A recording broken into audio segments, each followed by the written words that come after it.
making his way to the ring.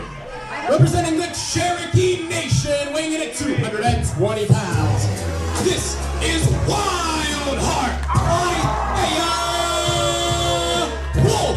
Hello and welcome to 2PW Chase for the Gold. My name is Tony Kincaid. And I'm Ty Michaels. And we are opening tonight's contest with the first of several qualifying matches in Chase for the Gold for the new 2PW Heavyweight Champion. And making his way to the ring right now, the Wild Heart, Isiah Wolf.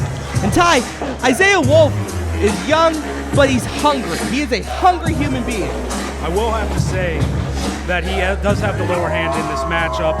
The White Rabbit has been around the world, and I think that it's going to really take a lot for the upstart to pull over. But at the same time, you got to give credit to Wildheart right now. He is coming into this match hungry than most people. That he wants to be the inaugural 2PW champion. As we wait for the White Rabbit to come to the ring, I got to ask you this. Have you seen someone as angry?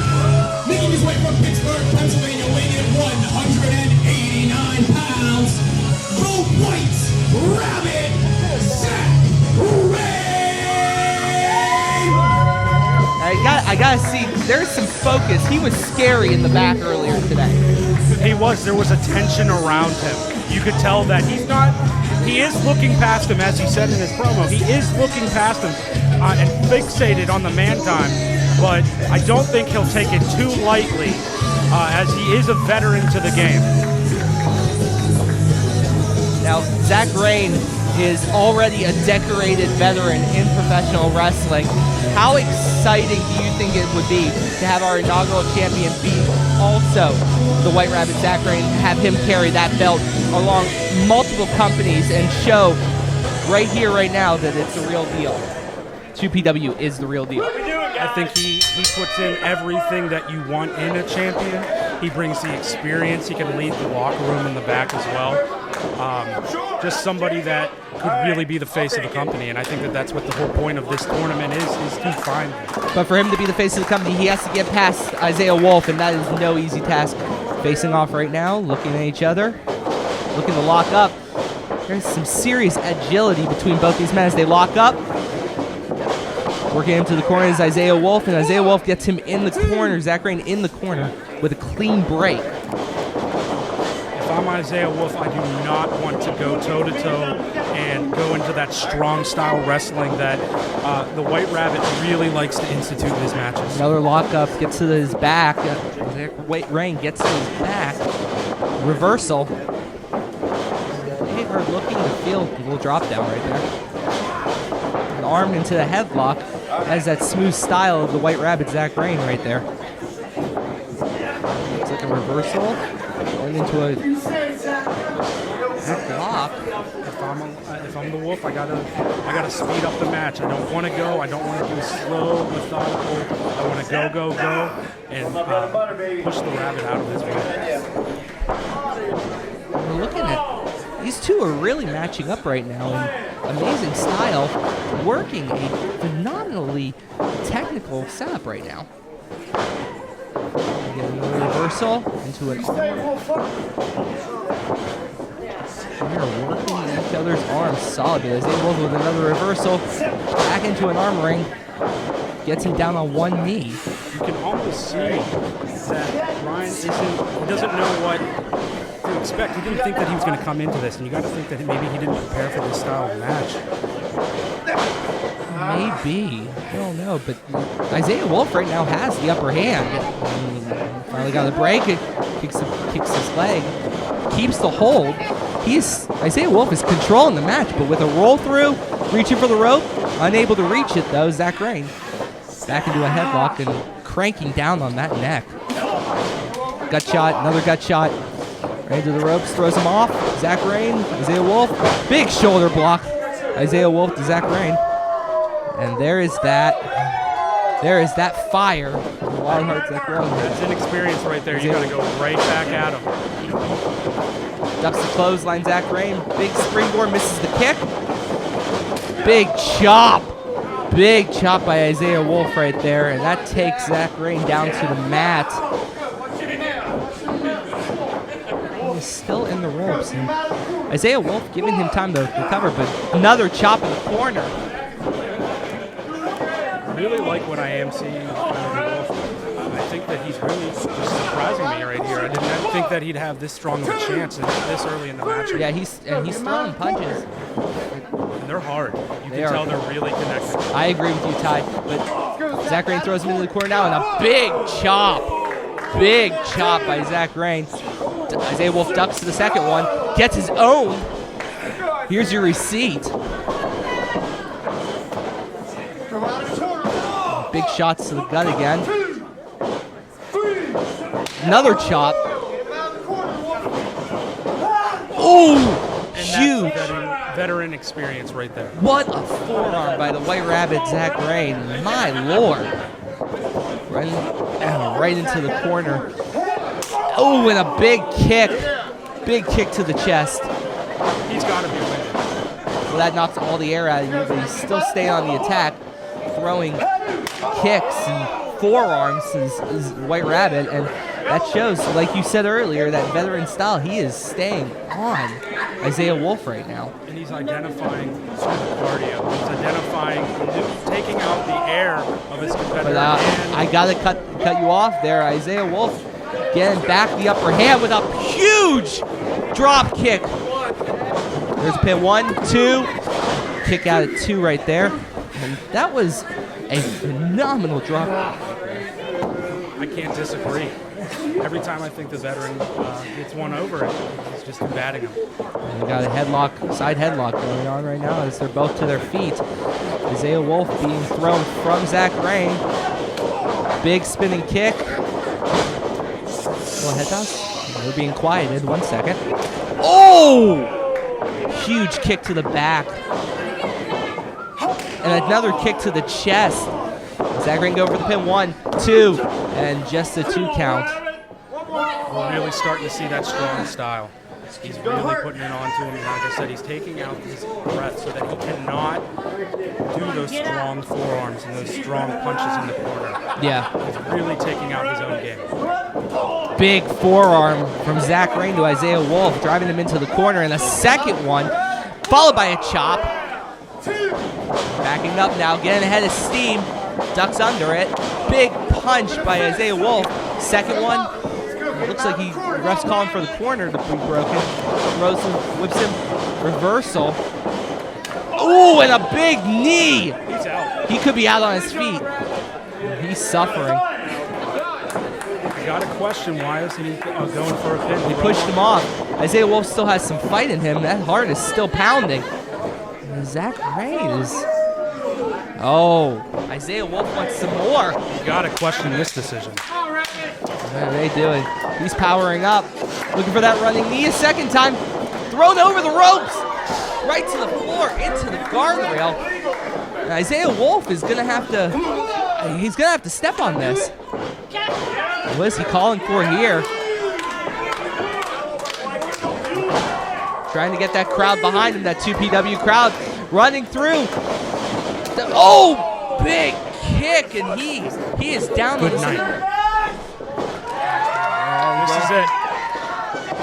Ooh, another kick.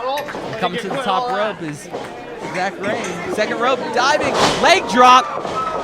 1, 2, kick out at 2, and that is impressive by Isiah Wolf to kick out of that leg drop. I don't know how deep his tank goes, but we're starting to see a little bit of it. His tank might be infinite, because that puts down lesser men, and Isiah Wolf is really showing that fire that our youth in 2PW has. Big, another huge kick. A lot of people would say that this matchup is a testament to what this company is about, having a young upstart and a veteran. Roll through right there by Isiah Wolf, and a double clothesline, and both men might be out at their feet. Or not on their feet, they're on their backs. I don't know what I'm seeing. And the ref's now at a 3 count. And you can see Isiah Wolf is trying to get the crowd under him to try to get going. And Zack Rayne is also almost on his feet, first to his feet rather. Looking for that call up and setting up, going for a swing. Big clothesline, a second one by Isiah Wolf. He is powering up right there. Again, that power, that Cherokee spirit of him. Ducks the clothesline, Zack Rayne. Ducks the clothesline, goes for a crossbody. Caught midair. Big power by Isiah Wolf to his shoulders. What is he setting up for here? What is he saying? A little using the elbows to try to break it. And that's the veteran experience, knowing your situation, knowing where you are, and how to get out. But he broke it. Isiah Wolf was able to keep from that power move. Get out of that power move by Zack Rayne.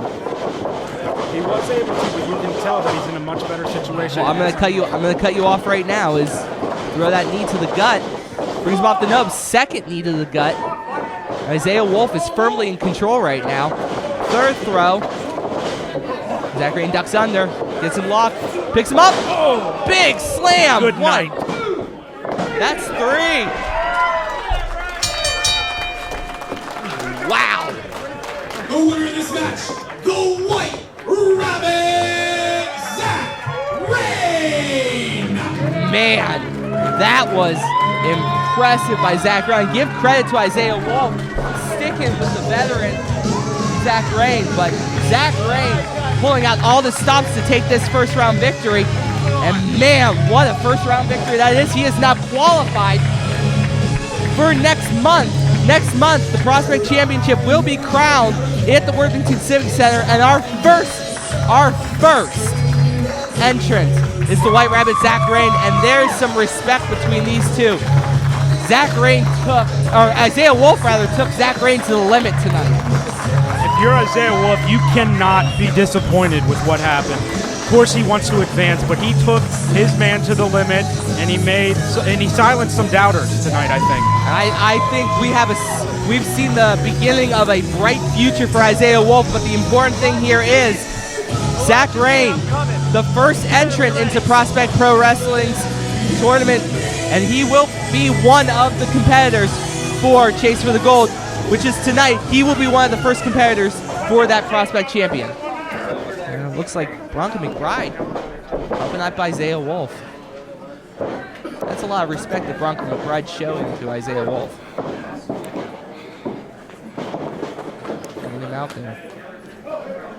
It's got to feel good to have the guys in the back behind Oh, you. yeah. Just being this young, Big. only been doing this for the last 6 months, and making the strides that he's made. Big round of applause right there for him. Gotta be proud of him. Following contest is set for one fall. Making his way to Rayne weight in at 200 pounds. New trained in Hayabusa, Japan. From Ocala, Florida. This is Howling Fury Super Hentai! And Super Hentai makes it to the ring for the second of our qualifying matches, and we are talking about a veteran of 20 years in Super Hentai. This is going to be a matchup of veteran versus young upstart in Nystrom. You gotta give the almost the opening salvo of chance to Super Hentai. This man has seen it all in this business. Hentai has been around the world. He's held multiple championships across multiple promotions. Nystrom is 21 years of age. Yeah. And I spoke to Hentai, and he confirmed to me that this month was 21 years of his wrestling clock. So it's 21 years now, and he still moves like he just started 6 months ago, just like Nystrom. He is fast, agile, strong, everything you look for in a professional wrestler. He's the definition of a hybrid. Weighing in 218 pounds. Making his way to the ring from Pittsburgh, Pennsylvania. This is the sure shot, Zack Nystrom! Now Zack Nystrom makes it to the ring. This man is still making the name for himself, but the Sure Shot has shown in 2PW some amazing talent, and he might be one of the diamonds in the rough, so to speak, in Pittsburgh professional wrestling. This kid is the real deal. I have to say, even though he's a young startup and he hasn't been doing this for too long, and he's only 21 years old, he has everything that you're looking for. He has the size, the look, the strength. I think that last time we were here, he went toe-to-toe with Rodin, and he took him to the limit. That was a phenomenal match last month. And if you haven't seen it, you should check it out on IndyWrestling.us. But as we're here right now, Super Hentai trying to get the crowd going. And Zack Nystrom sort of reading the room a little bit, letting Super Hentai, showing some respect to Super Hentai. Letting him talk to the crowd. Nystrom's young, but I don't think that it's lost on him the opportunity that he has at hand.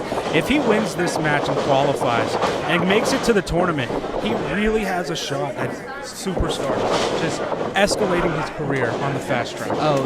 Winning 2PW as they lock up right now, winning the 2PW Heavyweight Championship would be a rocket to the moon, so to speak, for Zack Nystrom, but for anyone who would win it, really. Now both men locking up, roll through, getting the leg. Now bending the leg, trying to get a lock in there, Super Hentai. Oh, big head scissors to break that hold. And now getting the back is Zack Nystrom. Trying to control Super Hentai, and Super Hentai's agile, so he could get out of this.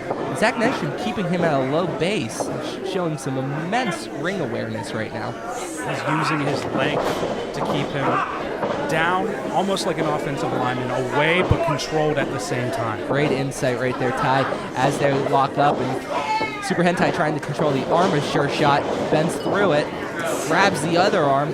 Super Hentai now in control, or Zack Nystrom now in control of Super Hentai, rather. Trying to bring him down a little bit farther. Pushing the face, trying to restrict the air that's coming into Zack Nystrom's face. And that's just the veteran presence right there, trying to feel out his opponent, a young guy, not a lot of tape on him, doesn't know really how to attack him. So he's kind of just feeling out the match, keeping it slow, and trying not to get taken advantage of. Pulling him down. Referee telling him not to grab the mask. We do respect Lucha Libre rules here, and we show a high respect for the match here as the headlock is applied. Zack Nystrom cranking on the neck to try to wear down Super Hentai. And Super Hentai with a shot to the gut. Good elbow right there. Throws him to the ropes. Trips him up. Runs it back. Big shoulder tackle, bringing Zack Nystrom down. And that's just that veteran awareness. Just chopping the bigger man down. Hold on 1 second. Grabs the arm again, whips him into the ropes, and there's another shoulder block, this time from Zack Nystrom, into an arm drag. Big drag, and another arm drag. Looking to lock his arm, but no. Zack Nystrom gets the arm. Oh, big drop down, blocks the arm drag into a crucifix pin. One, just a 2 count right there. We got a 2 count, breaks it right there.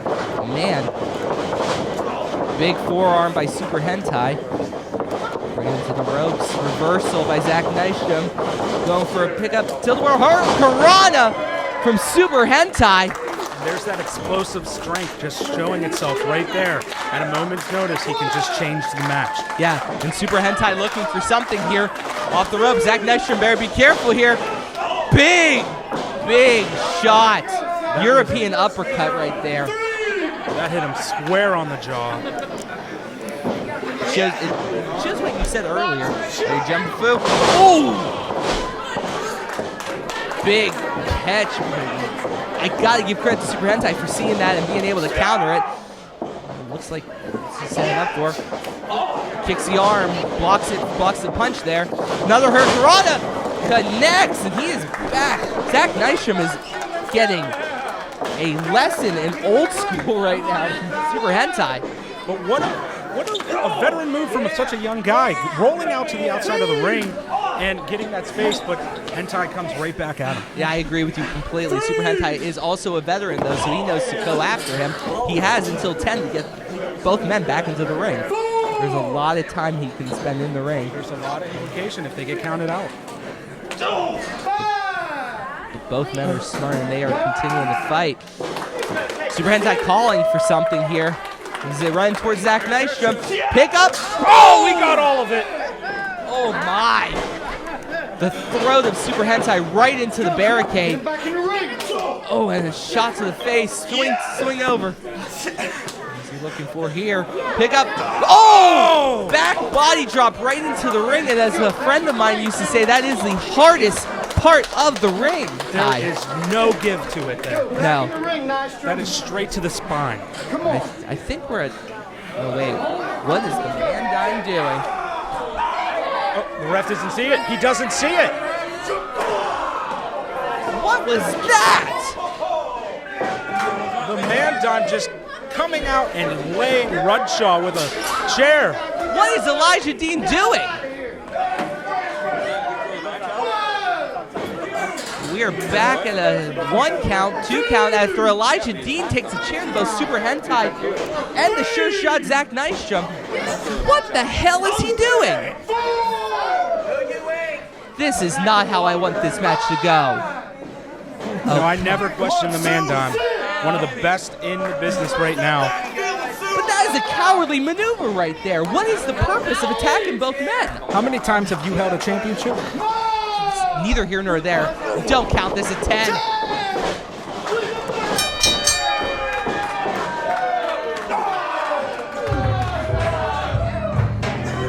A win, it's a win. By way of count out, the sure shot, Zack Nystrom. You gotta love what the man dime's doing right here. He's showing the entire tournament. He's putting them all on notice. Zack Nystrom, the victor in tonight's match, but Elijah Dean is not done with him. What is he doing? Come on, Don. What is he doing? He wants a mic, it looks like. Elijah Dean wants the mic, and what is he doing? I don't know, but I'm excited to find out.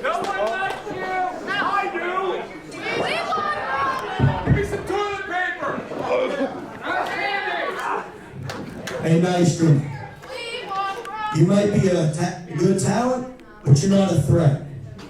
Super Hentai, he's a threat. You suck. So here's what I want you to do. I want you to go to the back and watch my match later.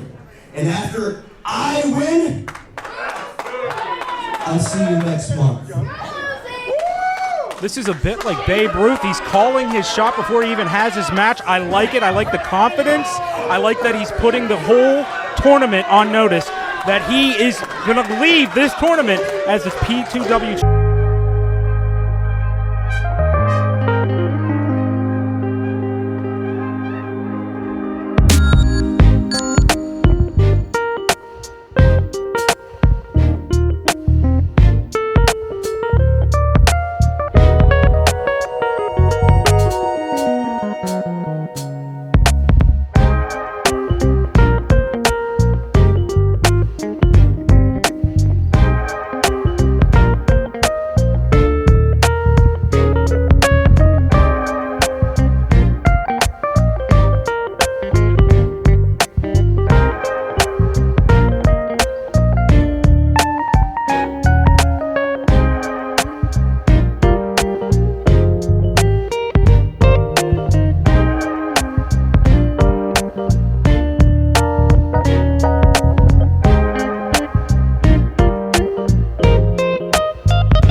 McBride right now looking for a lockup. Gets it.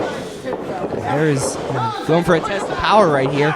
And Jason Tyler throws Bronco McBride. How many times has Bronco McBride been thrown to the mat like that?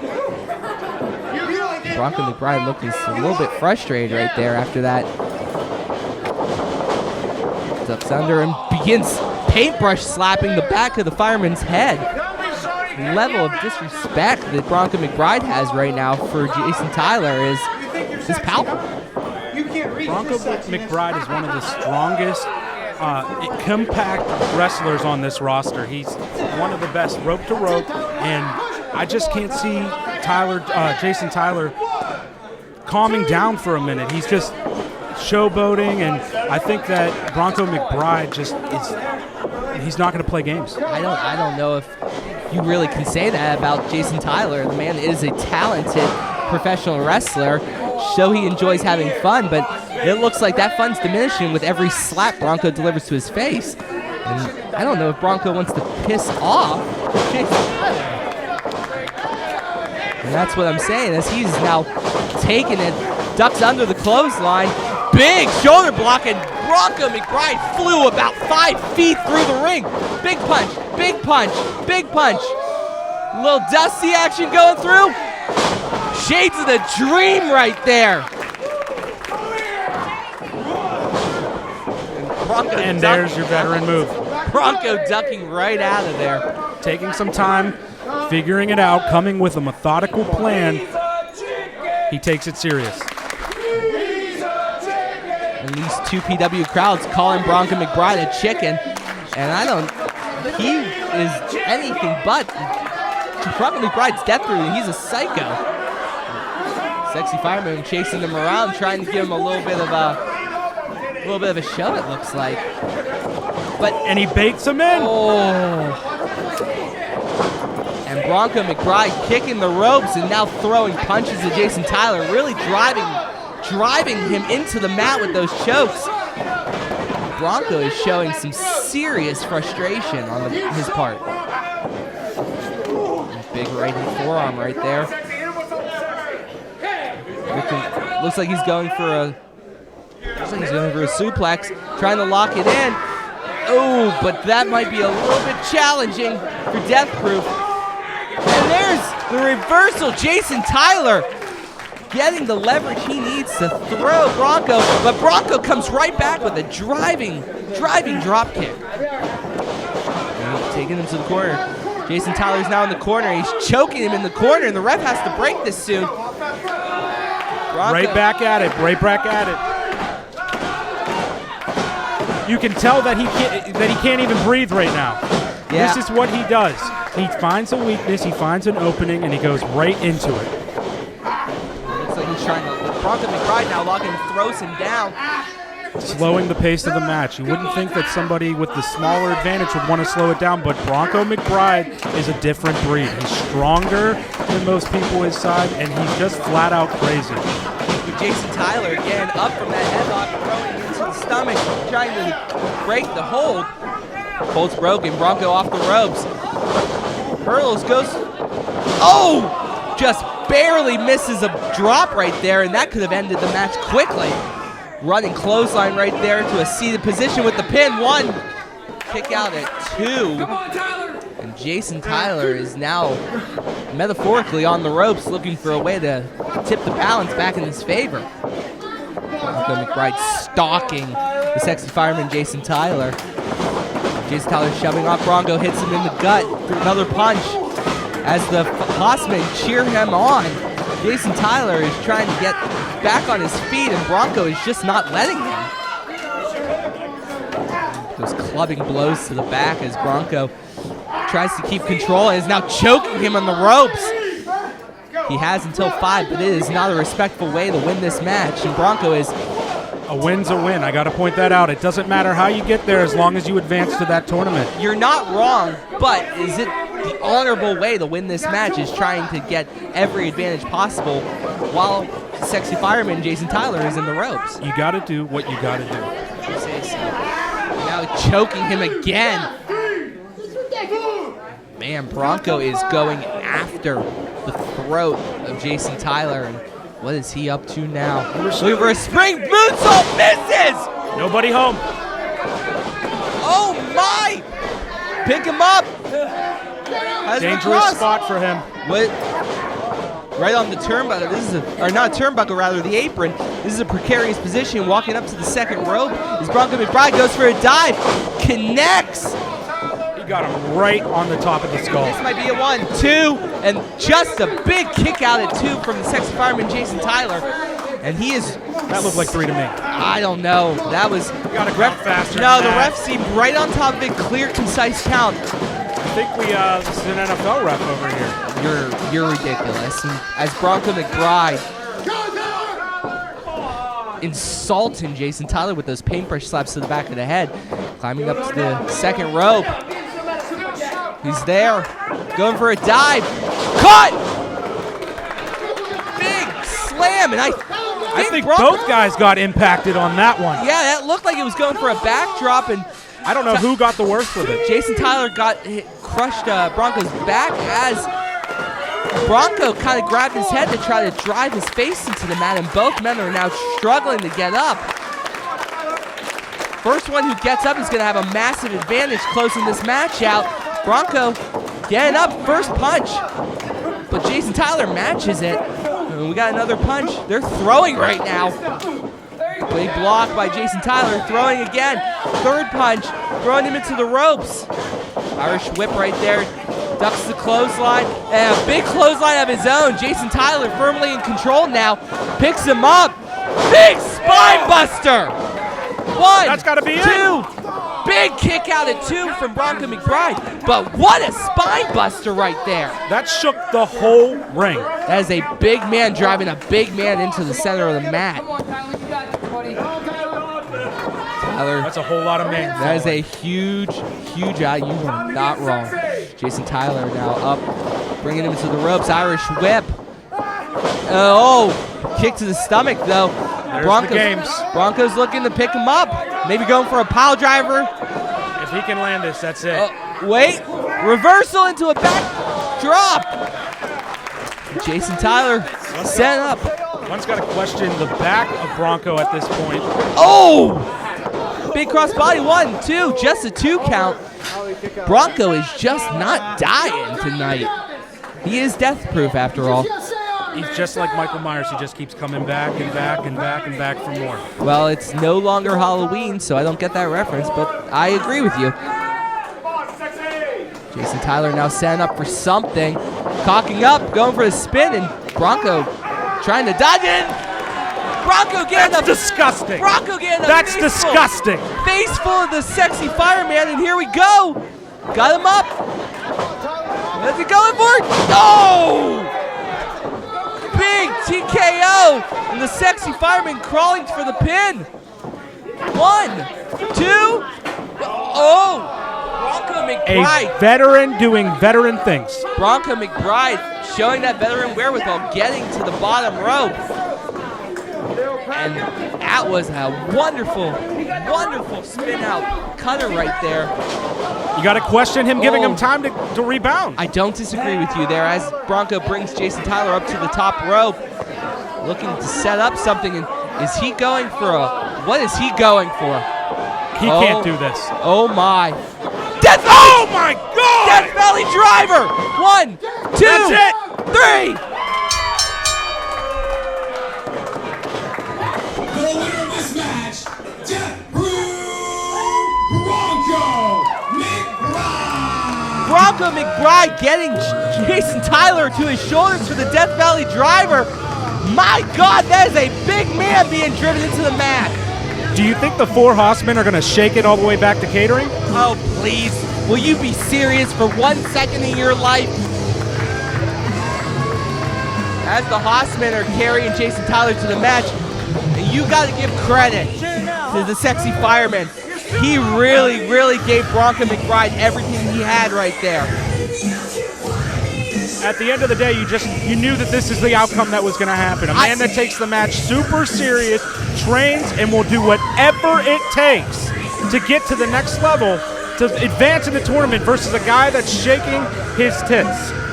watch your mouth first and foremost. This is a family show. Secondly, congratulations to Bronco McBride. Wait, what's going on right here? That's the coffin from last month's casket match.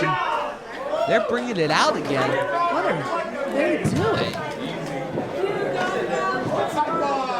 Why is the casket out here? Every time I see that casket, I get a chill. That's terrifying. Why is this casket out here? What? Who is in there? I guess this is some sort of mind game that someone's trying to play on.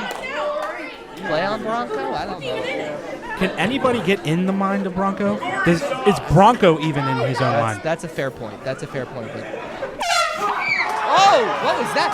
It's Gory! It's Jason Gory! And Jason Gory is throwing punches on Bronco McBride! Oh my God! The New Age Plague is just giving it to Bronco McBride right now as they're fighting around the ring, and Bronco is now in the ring. Jason Gory's setting him up, throwing again, picking him up, but no! Oh! What did he just spit out? You don't want to know, but that is the New Age Plague, Jason Gory, and he might have just blinded Bronco McBride. I don't think I've ever seen Bronco with a face like that. No, but he saw a ghost. And I don't know if you ever dealt with Jason Gory. This man, as he runs up, oh! My. What was that? That was beautiful is what it was. What is Jason Gory? I am not familiar with this man, but I do not want to become familiar. Get familiar with Gory. And he is saying something to Bronco as he puts him in the casket. And Gory sending a message to Bronco McBride. And it looks like, if I may say so, Bronco's the next target for Jason Gory. And he is fuming. Jason Gory sending a huge message right now to Bronco McBride. Talk now. Because when it comes to this, the New Age Plague is looking for Bronco McBride. And I think we now know.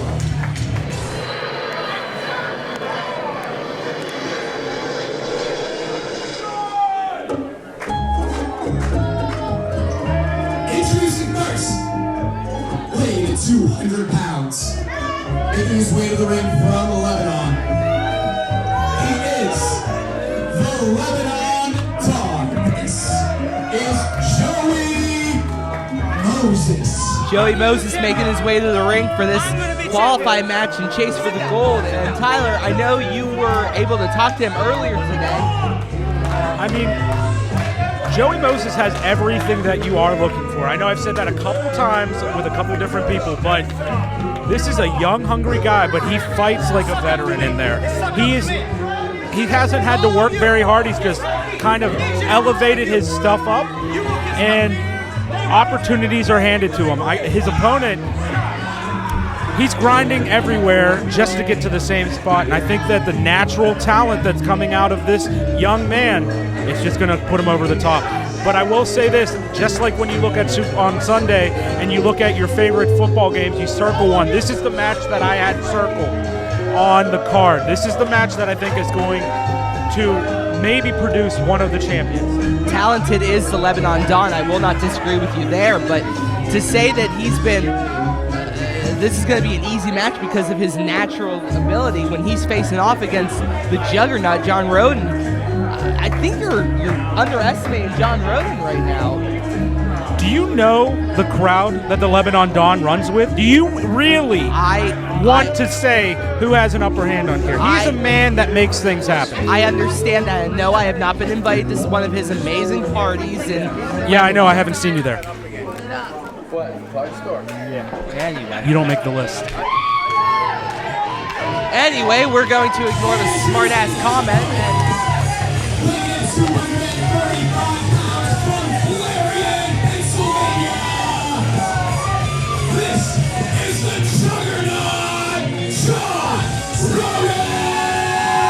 the juggernaut John Rodin making his way to the ring, and while I may not have been invited to any parties with the Lebanon Dawn, I have extensive history with John Rodin. I have watched him climb up the ranks of the Pittsburgh wrestling scene. This man might be the hungriest human being in professional wrestling. John Rodin is a monster. Yeah, John Rodin is a grinder. I know this. This is what he does, but he has some tread on that tire. Tread on that tire. Explain what you mean by that. He's a grinder. He's going night in, night out, always performing. The Lebanon Dawn chooses when he wrestles. He has a lighter schedule, and he trains, and he's focused just for this. One has to understand that this is what he's training for solely.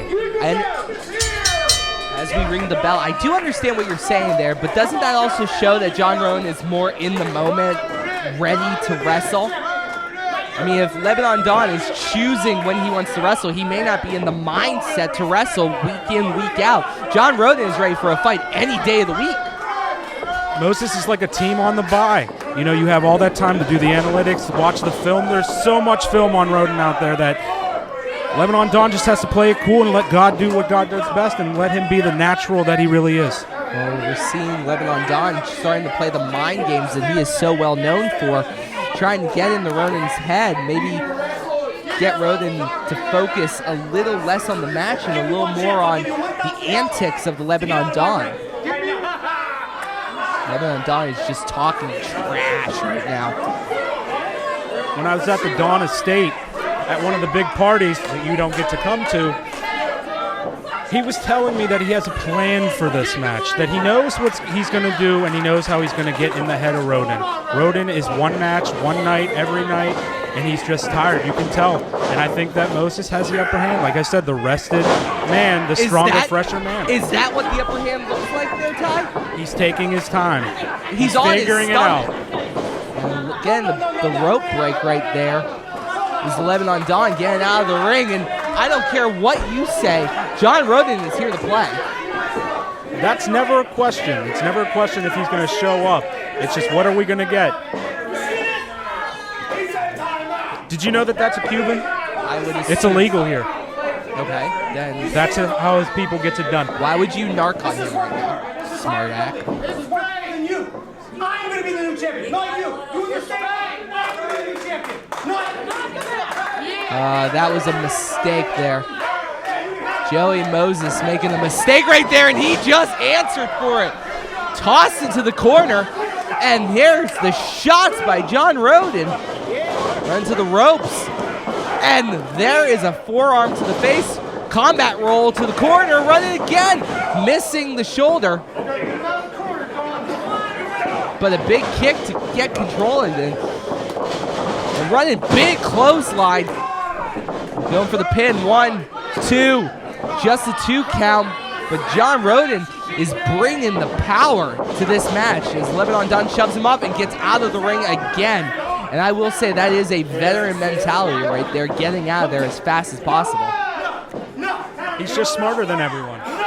I don't know if it's smart or cowardly, but it definitely is something. What do you call taking a competitive advantage within the rules? I believe I called it cowardly like 5 seconds ago. If you would listen, you would know. As John Rodin chasing after and just beating the chest in of Joey Moses. And then driving his face right into the hardest part of the ring, the apron. It's twice now for you, Doc. And setting up in the big chop, and oh my. We heard that all the way over here. That might have separated nipple off of skin.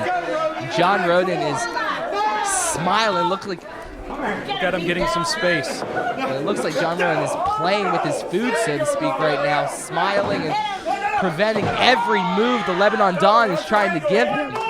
Lebanon Dawn might be outclassed right now. And calling for one more, and there, the 2PW fan base calling for one more, and John Rodin, the ever gentleman, obliges. I don't like Rodin taking this time. He needs to stay on him and try to get this going. But that's this is what the Dawn wants. Oh! And that's what he does. You called it perfectly. Using the ropes, and then a DDT, and the Lebanon Dawn, Joey Moses going for the pin now. 1, 2, just a 2 count, but man, that was close. Questionable 2 count. keeping the same time as he's now harassing John Rodin. Big shot to the gut now, driving again. Juggernaut back to his feet again, driven into the ropes as Joey Moses now chokes him on the ropes. Getting a lot of time there. Getting thrown into the corner now. Lebanon Don driving the forearm into his chest and dragging his face across the ropes, giving him brush burn for throwing him into the adjacent corner. And now here comes the talking again that the Lebanon Don is well known for, but there he gets every question answered by John Rodin as he goes running. But there is the answer from Joey Moses with a huge clothesline. Calling over for the cover, and there's the cover. 1, 2. Kicks out, and he didn't hook the leg, and that's a mistake by the Lebanon Don. He didn't get all the body weight to hold him down on that, but you're starting to see that tank that I was talking about, Rodin, going across multiple promotions, going long term. Moses is the fresher man later in the match. As he's putting his knee into the back, stretching the shoulder blades. Telling the ref that John Rodin tapped out. He has both of his arms. I think I saw that. He has both of his arms. There's no way for him to tap. I think I saw it. Well, John Rodin's fighting out like he didn't tap, and I'm going to assume the Juggernaut doesn't tap, so he cranks. Oh! Big neck breaker. Spin out there. 1, 2 count right there. As he's now looking for a hold there. Driving his knee into the back and cranking the neck is the Lebanon Don. And John Rodin trying to throw him off, but Joey Moses is firmly in control right now. And now separating the arm from the body of John Rodin and putting pressure on his shoulder blades, trying to crank that arm, maybe pop it out of its socket, dislocate that arm. Everything that Joey Moses does is for a reason. There's a technical component to everything he does. He targets a body part, he goes after it, and he destroys it. Well, it looks like he's targeting the neck and shoulder areas of John Rodin, which is where the power comes from. As he's driving John Rodin driving elbows to try to break it up a little bit, shoves him into the ropes, picks him up. But Joey Moses trying to break out of it, throwing those elbows and into a sleeper hold, and that's cinched in right there. Thing to notice here is he's putting all his body weight as he's on the back, Right. making a really tough for Rodin. He's using his own strength to keep himself up and taking the wind right from within him. And you have to think right now, Joey Moses is clicking the timer in his head, saying it's only a few more moments until John Rodin is out cold. And that timer just went zeros because John Rodin did not go out to that sleeper hold. In fact, one last gas drove him right into the corner. Now he's throwing elbows to Joey Moses' face. Running to the corner. Oh, but Joey Moses reverses it and drives the face of John Rodin into the second turnbuckle. Big kick. That brought Juggernaut down. 1, 2. Just a 2 count. I don't know about that. That was pretty close right there. Gotta question this. Another 2 count rather, and goes for another pin, and it is another 2 count. And Lebanon Don might be getting frustrated here. I mean, you have to. It's been spotty. Hey, you! Kiss my feet. How's that, fella? He's telling John Rodin to kiss his feet. That's not Juggernaut's style. That's insulting. Kiss my feet. Well, when you roll deep like Moses, you can do what you want. But the Lebanon Don is showing very little respect for these two PW crowds and for John Rodin as he's trying to force him to kiss. But a shot to the gut prevents the kiss of the feet right there. Throwing those shots to the gut. Breaks the eyes, it looks like. I think he just pushed him. But it doesn't matter what he did because with a snap, John Rodin with a snap suplex to bring Lebanon Don to the mat. Lebanon Don first up, but gets kicked in the face for his troubles. John Rodin now setting up, runs to dodges. Lebanon Don's attempting a splash with one of his own. Brings him up, drives him into the second turnbuckle. What is the Juggernaut doing here? Float over. Lebanon Don holding into the ropes, trying to prevent whatever Juggernaut's trying to do, driving an elbow into Rodin's face. Going for something. Looks like trying to go for a full Nelson. The Juggernaut's fighting out of it. Grabs the arm, flips him through. Off the ropes, Irish whip. Pick up, slam! Sit out slam right there. And John Rodin may be victorious. 1, 2, no! Just a 2 count from the Juggernaut onto Lebanon Dawn, and credit to Lebanon Dawn for kicking out of that. That was a big-time impact maneuver. He's pulling deep from that tank. He's giving it everything that he's got, and he's going toe-to-toe with one of the best around. I agree with you there. Juggernaut is one of the best, and Lebanon Dawn is right up there in that same discussion as they throw punches with each other, trading shots. But Juggernaut is now just raining blows to the head of Lebanon Dawn. Their elbows, they are not closed fists. They are perfectly legal, and Juggernaut is fired up. Getting up, Lebanon Dawn picks him up on the shoulders. So Dawn needs to do something, and locks it, trying to lock the full Nelson in. Spin out, big stunner. He's got him right where he wants him. Lebanon Dawn needs to capitalize on this. Big, and he hooks the leg. Just a 2 count, and that was close. I will say that was close. Maybe a fingertip length. And now Lebanon Dawn is frustrated. He needs to step on this if he wants to beat the Juggernaut. He might be wasting time here to let the Juggernaut recharge. I think that what's happening is that he's recharging his tank just as well. He's the fresher guy in this match. I've said it time and time again, and this is what he's doing. He's taking his own break. But he's focused on the 2PW crowd and not John Rodin. Trash talking the crowd. As he stands on the ropes, he is trash talking the crowd and not paying attention to John Rodin. That could be a mistake. When you're the Dawn, you need people to know who you are. They do know who he is. It's impossible for anyone not to know who he is as John Rodin drives his shoulder into Lebanon Dawn. Oh! And I think the Juggernaut is unleashed here, setting up for something as Joey Moses is on the top rope. Drives his shoulder into the stomach again. Moses is in a very precarious situation, and that roof is definitely going to get hit. That is a close roof. Oh! Superplex from the second rope. John Rodin needs to turn over and pin him to get this victory. And there's the fatigue. It's just, what does he have left in the tank from his schedule? You might have a point here. John Rodin unable to capitalize there.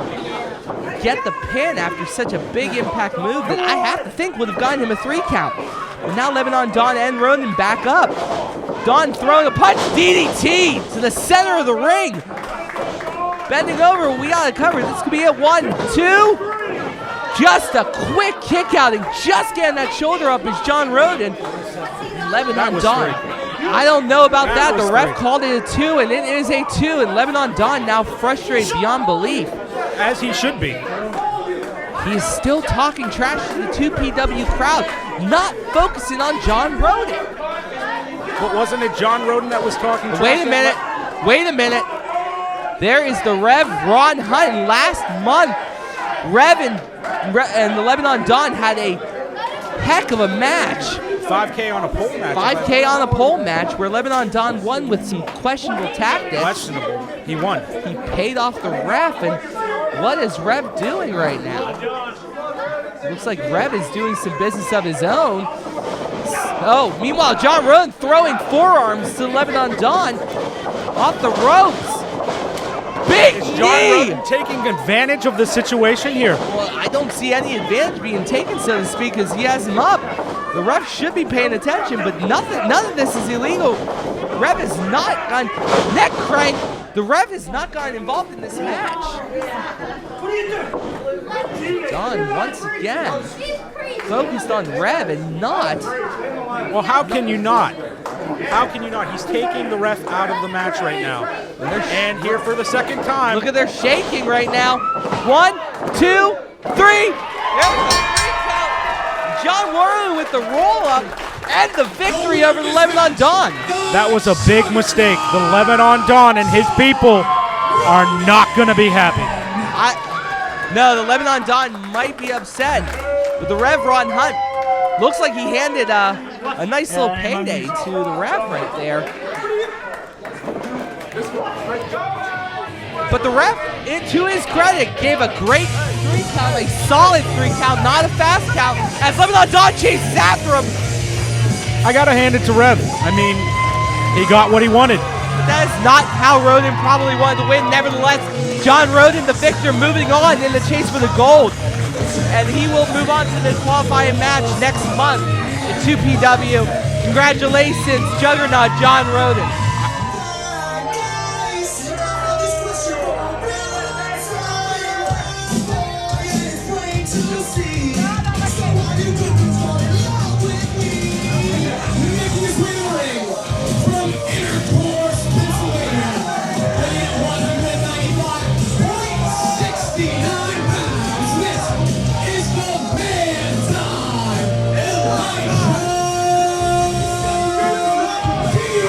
Welcome back to 2PW Chase for the Gold as Elijah Dean, the man dime, comes to the ring. And Elijah Dean made a statement earlier tonight basically saying that he believes he can beat the sure shot Zack Nystrom. Seems to be looking past this matchup right now.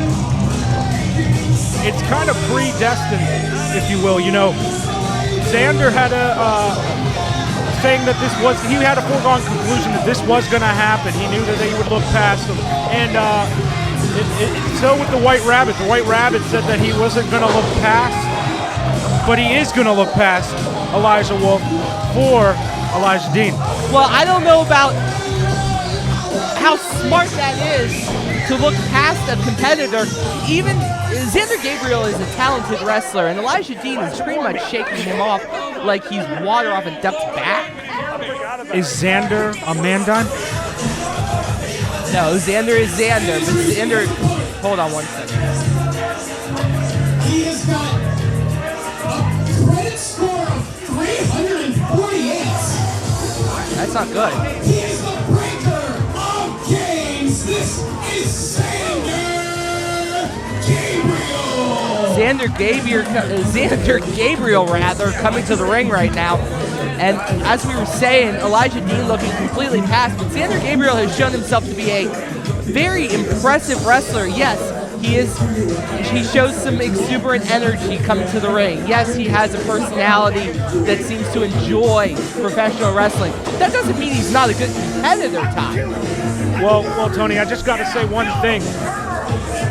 Zander's first match as a pro wrestler was against the Man Dime. Do you know who won that match? No, I do not.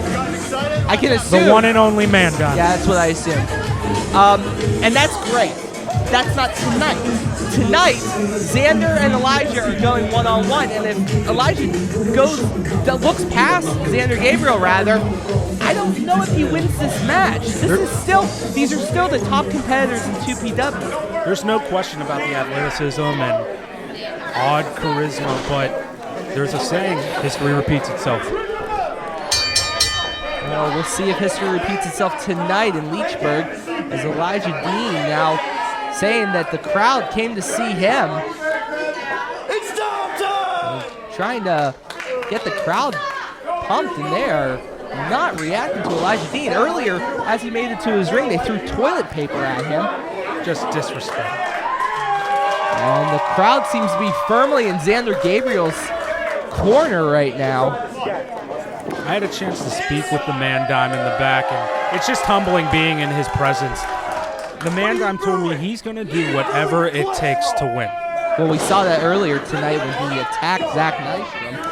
I don't know if he attacked him or if he put the roster on notice and made a statement. The Man Dime's here.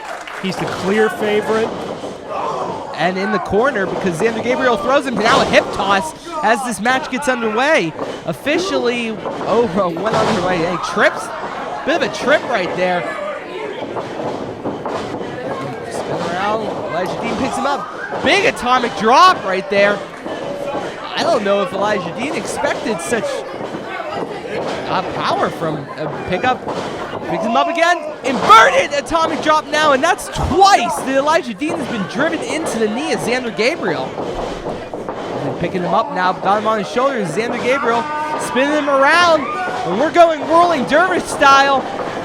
Running, What looping. technique is this? That is British something or other, and that's really popular in the cult crowd. Pick up now, driving his back into his knee, Elijah, and then we got a clever quick kick out Not at one. even a 2 count. Right, but he has Elijah Dean, the man dime, has not gotten a single bit of offense into Zander Gabriel. I don't think he really paid attention to who he was facing coming into this match. He might be clueless as to what Zander Gabriel brings to this match. Not everyone has to be a Peyton Manning that has to pay attention to every single little detail. Some of us can be a Michael Vick, like the man dime, that's just God-given talent and just a born winner. How many? And I'm sure that his credit score is above 350. Well, I'm not. You have a point there. But going back to your football illusion, Elijah Dean. Wait. Oh! And security now getting involved. Security getting involved. Now, what does the man dime have to do? Where's the interference call? This has been a trend all night with spotty officiating. Well, Elijah Dean looks like he's flipped the script a little bit, throwing shots to Zander Gabriel, and it looks like he's finally gotten the upper hand, which he said he would get from opening the bell, and we're now a few minutes into this match. He finally showed up, I guess. Fighting the crowd, and big chop from the man dime to Zander Gabriel. The man dime might have came in slow and a little bit taken off guard, but this is what you expect from him. He's a true pro. He's a professional. He's going to come in here. He's going to do his work. He's going to make it look pretty, and then go out to the south side maybe after. Driving the knees, the man dime, and now raking Zander Gabriel's face across the ring ropes. And that burns like nobody's business. Now pushing Zander into the ropes. Reversal right there into the Irish whip. Zander Gabriel hooking up. Float through. Off the ropes again. Pick up. Power slam. And then big drop senton right there to Zander Gabriel. Making and it look pretty. Very pretty. And I will give credit to Elijah Dean. The man dime is a talented individual in the ring. Very, very smooth in his transitions, as we've seen so far tonight. Now clubbing the back of Zander Gabriel, and Elijah Dean, he's focused on the crowd. I don't know if that's a good call. When you're that attractive, when you're Mr. Steal Your Girl, you got to give FaceTime to the crowd.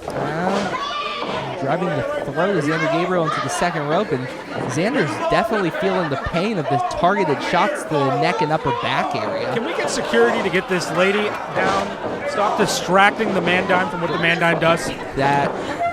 This is outrageous. So, man dime now getting elbows thrown into his chest. A big punch by Zander Gabriel, now leading him on the ropes, trying to cock him into an Irish whip. Reversal quickly, knee shot. Going for a big back cracker, side back cracker. Big pin, 1, 2, and no! Just a 2 count. Elijah Dean on Zander Gabriel. Did not hook the legs right there. Might have gotten a 3 count if he hooked the legs. Well, this is what the man dime does. He's getting back, he's making a plan, and he knows what he's going to execute Looks like here. the man dime is cocking up that elbow. Spinning, discus misses, but getting a sleeper hold off the ropes. Zander Gabriel, and that is cinched in right there as he's cutting off the blood flow to the brain. Elijah Dean is bringing Zander Gabriel to his knees. Look at the man dime smile. And he does have a smile. He feels this is over as he's telling the crowd this is over. And Zander Gabriel fading fast. We got 1. This might be it.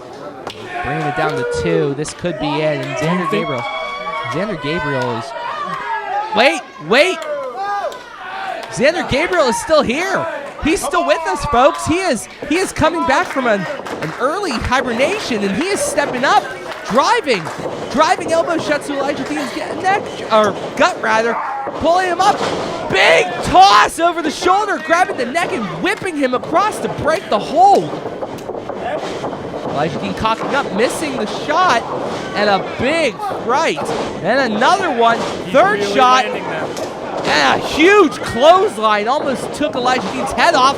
Big back elbow right into the corner. Whoa, wait a minute. Oh, that's not. Oh! And that is some funky stuff right there. That is some funky little. That's against at least 10 health code violations. I'm not disagreeing with you there. Big. Elijah Dean's trying to get back into play, but Zander Gabriel up across the rope, driving the knee, and Elijah Dean might be out. This could be it. 1, 2, no! Just a 2 count. And Zander Gabriel saying that was a 3 count, but the ref's saying only 2. And now, what does Zander Gabriel pull out of his bag of tricks? Well, it looks like he's picking him up, bringing him to the corner, but Elijah Dean pulling him down. Shot to the chest, shot to the neck. Another forearm shot, another punch shot. Chop right there by Elijah Dean. Zander Gabriel bouncing off the ropes with throwing a right. And there's another right of his own. Zander Gabriel and Elijah Dean trading shots right now. Low super kick rather into a middle. Reverse, no.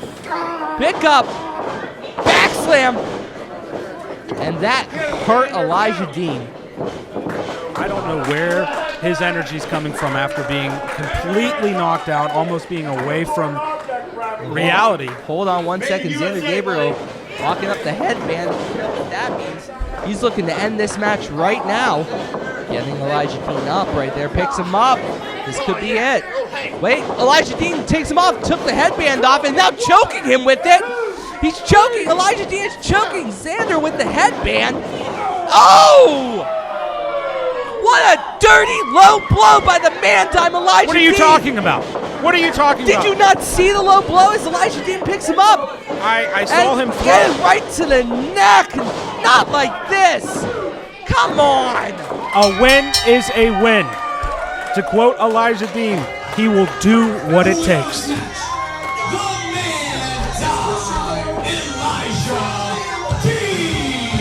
What an embarrassing display by the man-dime Elijah Dean. Hitting real embarrassing, Will Tony. you let me talk? Will you let me talk? I can't stand the lies that you're giving me here. The man-dime is standing pretty, and you're saying that it's disrespectful, that he's on top. He's going forward. How could he be anything but the man-dime, the pretty boy?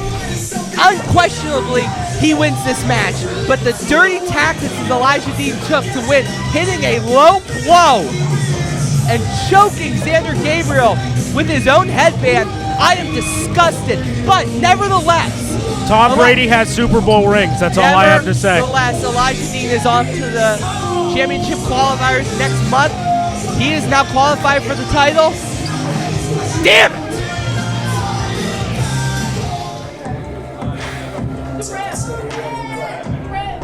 Oh, Tyler, time to bless up as we now have the Rev Ron Hunt making his way to the ring in a few minutes. And, well, a few seconds rather. Here's the Rev. Weighing 215 pounds from the great God himself.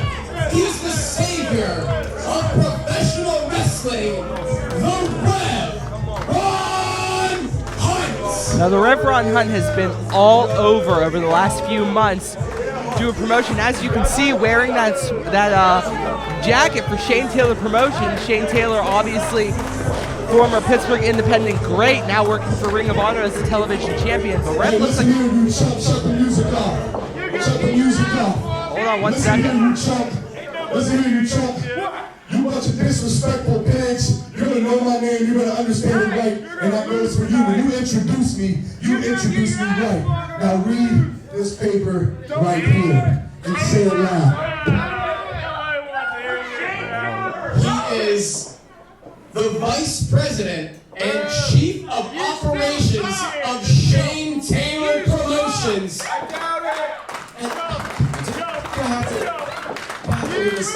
Why is he questioning it? Just read what Ron Hunt wants. The company owned by the Ring of Honor World Television Champion, Shane Taylor. You Shane Taylor! Say it with your chest next time, huh? You ain't getting paid for that, I'll tell you that. Pathetic display. Well, Rev Ron Hunt letting the world know, letting 2PW knows that he is secure in the bag, and this is part of his way. If Shane Taylor Promotions, in the form of Rev Ron Hunt, can take the 2PW Heavyweight Championship, that's a lot more gold in the pocket of Shane Taylor Promotions. Absolutely is. He's a businessman.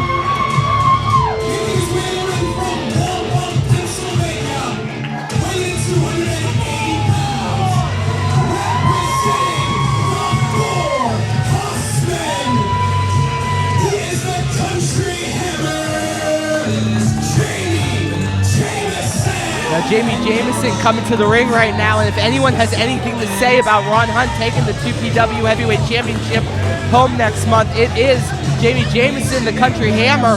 And Jameson over the last few months is making a huge name for himself with amazing matches and just showing what the Country Hammer is all about. The Country Hammer, no doubt, is one of the best in the ring right now. He's on fire, he's strong, and I wouldn't want to mess with him, but the thing is he's not going against just any man. He's going against the Rev, the man from God Almighty himself. He's got God in his corner. Are you going to mess with God? No, I'm not going to mess with God, but I will say this. Rev and I have a long history now, and I've seen Rev do some ridiculously disturbing things to win a match, and I don't know what he has in his bag right now. Notice Rev hasn't entered the ring since Jameson entered the ring, taking his time, trying to find a proper opportunity, perhaps. Oh, he jumps over now. Could you imagine if the first ever 2PW championship had God in his corner? How could he ever lose? That's an interesting point by you, but He's going to take everybody to church. Maybe we do need church, maybe we don't. What I do know is Jameson's ready to go, and Ron Hunt is still chirping with the crowd right now. It might not be the best idea for Ron Hunt to talk trash to the 2PW faithful. I mean, give him some time. You know, this is a big match. You got to take your time, assess the situation. Looking for a handshake right now. That's a Ring of Honor staple, of course. And then a huge right, but Jameson felt none of it. And the Country Hammer is looking for some payback. Ranking on the neck of Rev Ron Hunt. Rev Ron Hunt escapes, drop down, right in the ropes, tries to hurl up, and no, thank you. Jameson driving Rev Ron Hunt with a pop-up powerbomb of sorts, and the Rev doesn't know whether to cry or whine his watch right now. Rev trying to get out of there, and Jameson is saying no, thank you. And Rev might be out to Dream Street right now as Jameson is taking it to the Rev. I don't know how Ron Hunt is standing at this point with all that. That powerbomb, he got every single bit of it. He almost went through the ring, and these rings are not your mama's ring. These rings hurt. And Jameson now setting up, walking back into the ring as Rev is trying to get back to his feet. That powerbomb might have taken a lot out, and anything that was left might have been taken up by that shot to the chest. I do agree that Rev does not look great right now, but I can promise you that this will change. He will find his opportunity. Oh, the float over right there, and it looks like trying to bait, and it works. Jameson is now driven into the ring post, and now Rev is targeting the lower body of Jameson to try to get an advantage, and that is disgusting display. That is disgusting. He's doing exactly what he needs to do. A man that is so powerful gets all his powers from his legs. Taking out the Hammer's legs allows Hunt to have the upper hand. I can't disagree with you there. As he's jawing with this crowd does not like Ron Hunt. Ron Hunt going for something big. Leg drop to the calves, to the thighs, to everything. And Jameson. Hold on 1 second. Why is this lady antagonizing the man of the Lord? She's paid for her seat. She's entitled to her opinion. She's allowed to dislike Ron Hunt. This is the second person that I've seen fraternizing with our talent, distracting them from the job that they're supposed to be doing.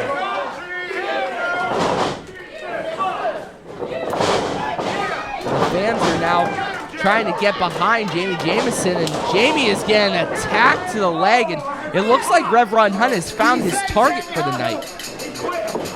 He's taking out the pure strength that he has. Stalking Jami Jameson, looking at that leg like it's a piece of meat and just taking kick after kick, punch after punch to that leg. Jami Jameson with a big shot throwing right now from his knees, bringing Rev to his knees too. And Rev looks shaken, but driving the knee. Jami Jameson chest off the ropes.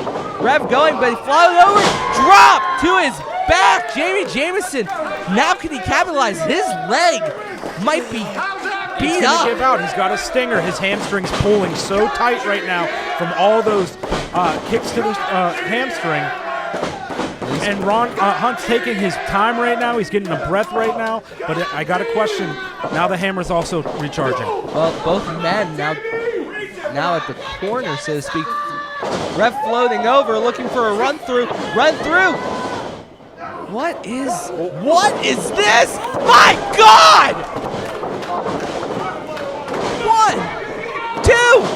My God! How did the hammer? Can I explain that? I want to explain to the fans at home right now what that was.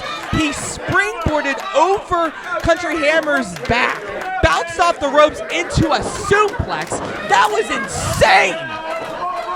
And it was only a 2 count. Give credit to the Country Hammer for kicking out. Ducks under or something. But a big elbow to the back of the head. Kicks out his legs. Rev kicking his arm now.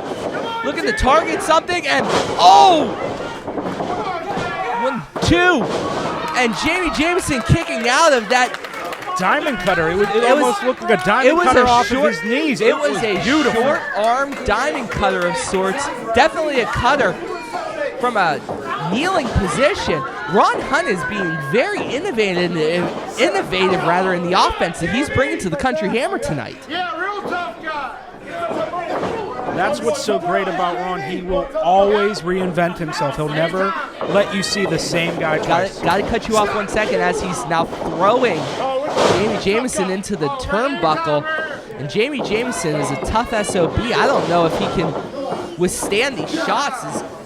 Rev Ron Hunt is now targeting the leg again. He's been targeting the arm, the head, every extremity he possibly can to gain an advantage. Now ripping the jeans of Jami Jameson to get a better target. He's throwing punches to the knee. Trying to take. Is he taking the shoe? He's gonna. What is he doing?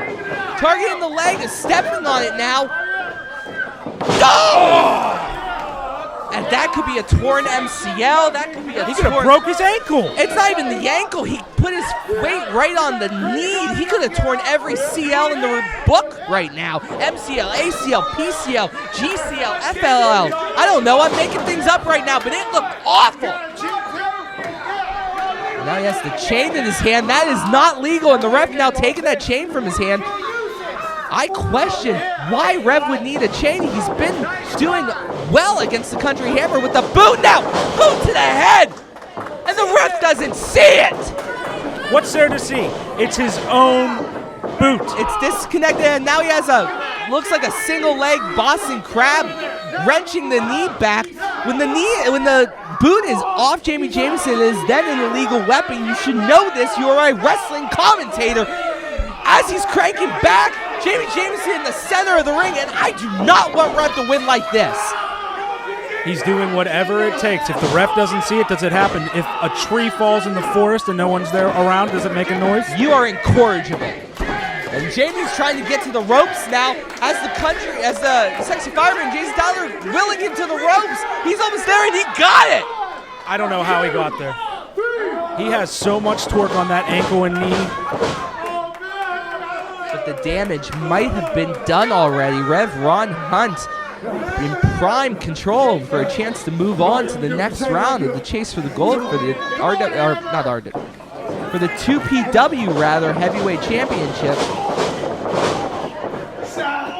One has to surmise if the Country Hammer can even pull out a win on this. Is he going to be 100%? Ron Hunt, the Rev. Dragon snap right there. His knee has to be torn. Something's broken in that. I have to agree with you. Country Hammer, Jami Jameson, is doing all he can to keep the 2PW crowd from seeing Rev Ron Hunt win this match. 2PW crowd is behind him, but big Itsuguri! And I don't know how Jami Jameson was able to pull that off, but he is now trying to get to his feet. This match needs to be called. He can't even stand. Well, there's no quit in the Country Hammer. I don't think any match with the Country Hammer in it is going to be called for injury. He's too hungry, he's too proud, but he cannot. And the damage is done. That knee given out on him as he was trying to get some offense together, but gets the suplex in. Where is Country getting this from? Well, it's fueled by some country fried love, baby. And as Jami Jameson trying to get to a firm base, his knee's still bothering him, but the best part of this for Jami Jameson is Rev is just now stirring. This pop-up offense is impressive, but it can't be sustainable. Bounce off he the needs ring, to get ducks it done under, now. Hold on, one ducks under the clothesline, spin out, slam, and Rev Ron Hunt is out. Big pin, 1, 2. What? Are you kidding me? He kicked out of that? Good God Almighty. He must have said a good prayer to the Lord himself to kick out of that move. Man, what a slam. As the ref now starting his 10 count. We're now at 2. And Jami Jameson and Rev Ron Hunt, I don't know if they know they're in Leechburg tonight. We're now at 4 count as both men are now getting to their feet. Each man to his knees. Jami Jameson throwing from his knees, but so is Ron Hunt. Now, how is the hammer even standing at this I point? do not know. That is a good question. Trying to take him down, drives him into the corner. Now getting him up to the third rope rather. Is this smart climbing the ropes with the knee that's bad? Oh, we're gonna find out, but Jami Jameson now up to the second rope. Rev poised on the top rope. Oh, but he's driven down and lands leg first, and the damaged leg is the first thing to hit. Rev now trying to see what ceiling space he has, but he's going to the top rope. High maneuver. Misses the stop, rolls through. Jami has him up. Big slam. I don't know if Hunt can come back from this. I don't know. Well, Rev doing the smart thing as you alluded to earlier, rolling out of the ring. And the Country Hammer still in the ring. Rev out of the ring. Country Hammer, Jami Jameson needs to get that pin, but to get that pin, he needs to get Rev back in the ring. Can we just talk about the ring IQ that Ron Hunt's had in this match? Using the turnbuckle to soften a bigger, stronger opponent. Rolling out in the very end to continue the match to give himself a breather. This is what a veteran does. I don't disagree with you. Jami Jameson's now out of the ring, attacking Rev, trying to bring him back into the ring. I do agree Smart did give him some time, but Jami Jameson still seems to be the one more awake than Rev Ron Hunt. As he's rolling Rev up, this could be it. 1, 2, no! The break was just enough, and the damage from walking around the corner with that knee just... It has to be broken or torn. Something has to be broken and torn there. It's smart. I hate to agree with you, but I do agree with you. That is a good point. Jami Jameson now back up to his feet. It looks like he's locking around the waist, and Rev has the ref, and did you just... Rev Ron Hunt! What's he doing? Why is he touching Ron Hunt? Look at... Oh! Oh, no. The Lord is good. The Lord is good. Hit him. Wait a minute. Wait a minute. The Lebanon Dawn, Joey Moses, is now out from the back, and both these men had a little bit of an issue earlier as the ref was paid off in the previous match. 1, 2, no! And that distraction by Joey Moses prevented Rev Ron Hunt from getting the 3 count. What did I tell you? You don't want to mess with a man that has connections and power like Moses. The ref... What is Joey? Lebanon done. Wait a minute. Pick up. Drop him down. Choking him out. It looks like Country Hammer has it locked in. He's choking out the Rev Ron Hunt. And he's out. He's out. Rev Ron Hunt is asleep and the winner of this match. It's the Country Hammer, Jameson.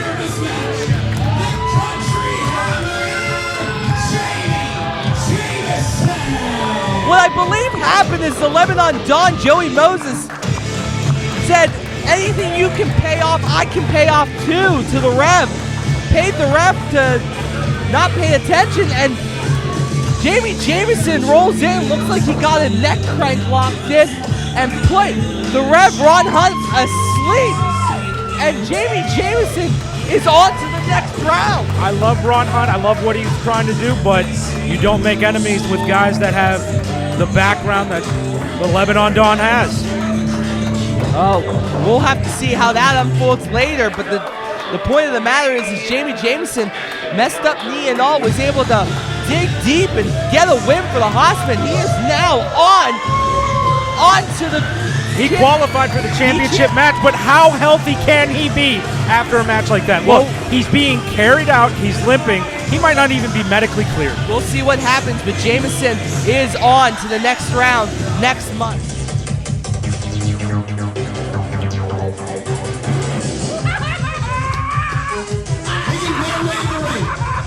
Professor Ryan Dodd, the Vice Principal Edgar Johnson. They are the Board of Education. And tonight, for our main event, we have a Fatal 4 tag team match, elimination match rather, and out first, the Board of Education, Professor Ryan Dye and Vice Principal Edgar Johnson, and these guys are nuts. I'm just gonna straight up say it right now, these guys might be the maddest madhouse people I've ever seen in my entire life. I don't know how they got education degrees, because they're insane. I had a chance to meet these guys for the very first time, and they're brilliant. I don't know what to tell you. They're probably the smartest people that I've ever met. Did you drink some of that weird green liquid Professor Dye always carries around? He told me it was Mountain Dew. That's not Mountain Dew, my friend. What? You're traveling! Detention for both of you! VP Johnson throwing detention to kids everywhere. And introducing their opponents first. Weighing in at a combined weight of 800 pounds? whoa. All right. Regardless, fully futuristic. Yeah, we're ready for the Fatal 4. Chest flexor. The sexy, talented dudes. The STDs. And here are the sexy, talented dudes, the second team in this 4-team match. And the STDs coming to the ring, permanently stuck in some form of party of sorts. These guys are a bit eccentric. Well, I know that Corey hails from the future. Right. I'm not sure what to say about Chest Flexor. Yeah, Chest is a... I just don't understand how you can take anybody serious named STD. Well, I don't know if taking them seriously is really what they want. I think they just want to be taken. I know that they're vying and they're going to be in the tournament next month, but again, I've kind of said this throughout the night. It's the serious competitors that come away with gold. But I do know that these guys they've been together for 6 years and they've held tag titles across, so they do have that serious spot. Yeah, they are very talented. Corey Futuristic and Chest Flexor coming to the ring. The two members of the Hossmen that have not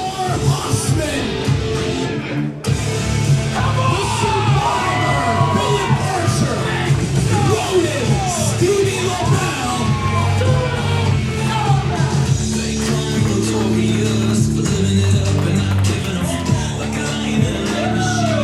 Well, the remaining two members that have not competed tonight, Philip Archer and Stevie LeBell. These two are specialists in multiple forms of martial art combat. Not only that, they are talented. Do not count these guys out before they step in the ring. These guys are good. With a capital good. They are talented.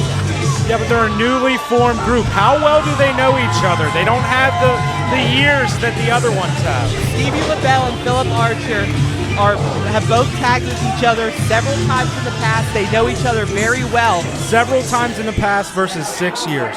I'm not saying the experience factor is not in STD's corner. I got it. Being coming into the ring, by Bob the Coup, weighing in at 15 large. Santana Diamonds, Daniel Hooven, the ETF. If we're going to talk about experience, we got to talk about ETF. These three men have been up and down the road, so to speak. And if we're going to talk about tough SOBs, you They guys don't get any tougher. They just don't. ETF is just one of the toughest dudes that I've ever met, and they party hard too. That's why I like them.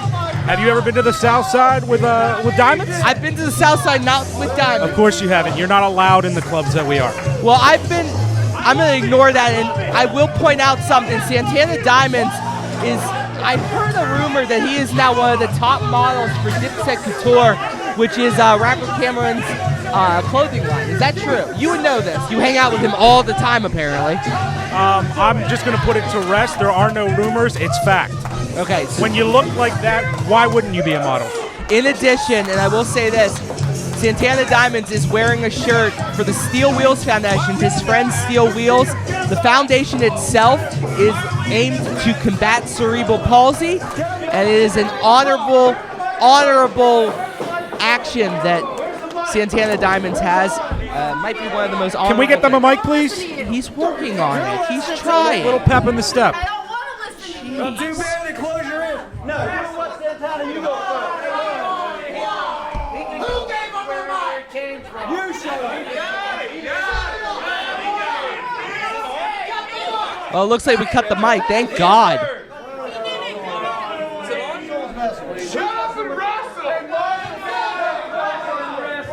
Leechburg. Jeez. The name is so fitting. I wish A that town full of leeches. Wow.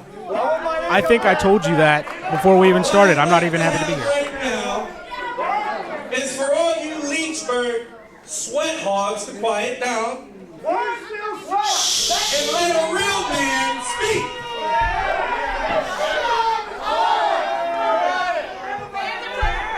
Looking at 215 pounds of pure steel. 204 pounds of Asian sensation steel. Now, That's a harder steel, just so you know.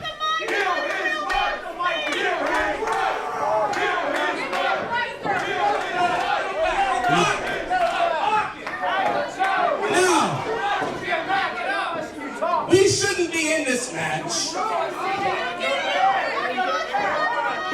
We already beat the STDs. These guys here are not on our level, and you two had to cheat back in the summer to get up. Where's your daddy? Where's his daddy at? Oh, there he is over there. Hey, I'm talking to you. I'm talking to you. You, sir, should be in jail for what you did in the summertime to my friend here. Oh, yeah. Hashtag facts. So you know what?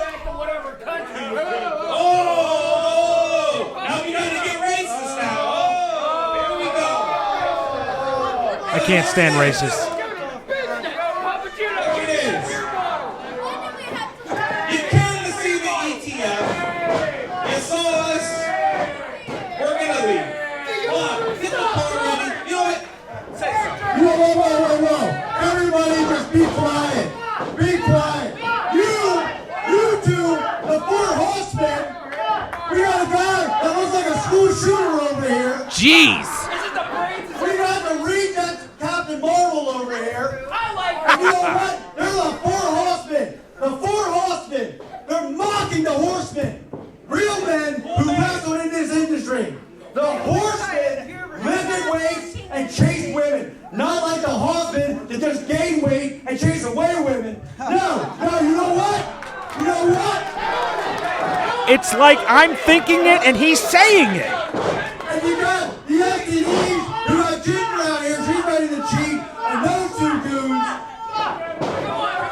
Marshall, I heard you listen back there. I'm tired of you stopping the table. You were Marshall. We'll worry about the ETF. And you know what? You know what? I'm in a bad mood now. So we are going to beat all of them. Bob, get the cardboard. Santana lets you travel in comfort. We'll be out here in 5 minutes.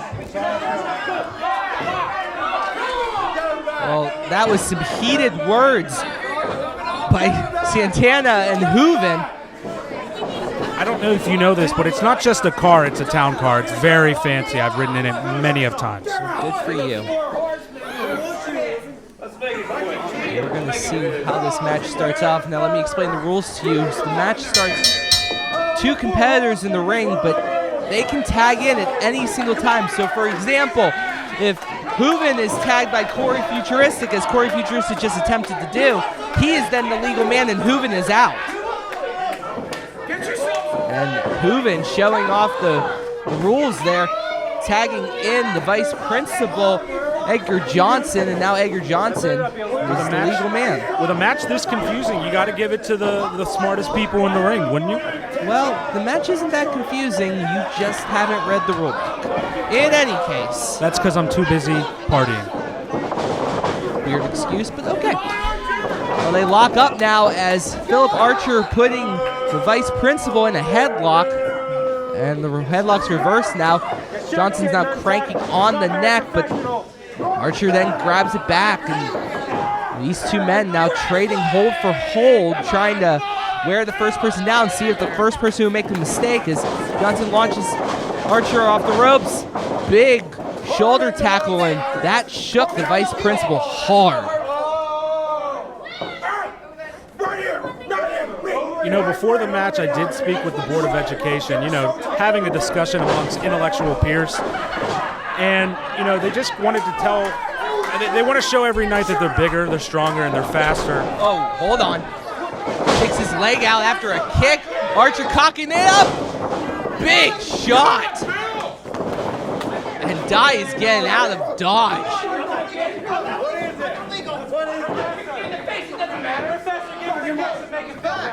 See if there's a legal tag done there. The ref hasn't signaled anything yet. Looks like Edgar Johnson's still... Well, it looks like President Johnson wants Corey Futuristic as his opponent, and Archer's cool with that. Archer giving him a tag, but then going after Hooven. Man, oh! Man, this is intense. This is an intense matchup. A lot for a one ref to keep an eye on right now. Yeah, but you said that it's such an easy concept, an easy match to have, but yet the Board of Education is directing it and using their intelligence. Well, the Board of Education seems to be taking that intelligence with a back crank and gets shoved into ETF's corner as Vice Principal Johnson tags Santana Diamonds in. That's not good for Corey. That's what I was saying. I told you. They were hogging catering. I couldn't even get a slice of pizza. He just tagged in Stevie LeBell. Stevie LeBell is heated, trying to go after ETF. This match is starting to fall a little bit to the wayside here as competitors are not paying attention to the person they're in the ring with. Corey Futuristic trying to take advantage of that and is now getting tossed around by LeBell. LeBell with a big roll through and a kick to the face. Pin 1, 2, no. Reminder, this is elimination match. If LeBell would have gotten that pin, STD would have been eliminated. LeBell trying to float over into a roll through, but a kick. And Corey Futuristic catching the face of LeBell with a second kick to the gut. And it looks like STD is firmly in control, twisting the arm, going for a pin. 1, 2, no. No, but Futuristic dragging him over to his corner to give Chest Flexor the tag. And Chest is now in the ring, cranking the neck, and both of these men looking for a double suplex, it looks like. Picking him up, putting him down. Chest Flexor now driving his elbow into the side and quick tags. And this is This is where that 6 years experience you mentioned earlier come in, is the quick tags getting. And the tandem of moves that they're using, too. They're one after another. Quick tags, keeping it fast and keeping the bigger man down. Because these two are probably the two smallest in the tag tournament. Yeah, and they are using their offense, the things that they are talented at. 1, 2, they're making up for the lack of strength that they might have with quick, agile moves and moving and targeting body parts. His chest flexor now targeting the legs of Stevie LeBell. Stevie LeBell now needs to look for either a rope break or a tag or something, because he is getting torqued, and the Hossmen do not want to be the first team out in this elimination match. It would make sense, being that they are the newest tag team together. I know you said that they have paired in the past, but pairing in the past and doing the everyday grind, rooming, driving, doing that commute doesn't build that chemistry in a couple singles match or doubles match. I don't disagree with you, as chest flexor is targeting the back and now stomping on the back, but oh! And a smart move. Santana pulls out chest flexor. What are they doing? Why would ETF do that? Why would Santana Diamonds do that? Oh. They're trying to eliminate the biggest. No, it makes sense. Pull him out from under the ropes and lucha-style rules. And now, they took advantage of an opportunity. Hooven is the active man.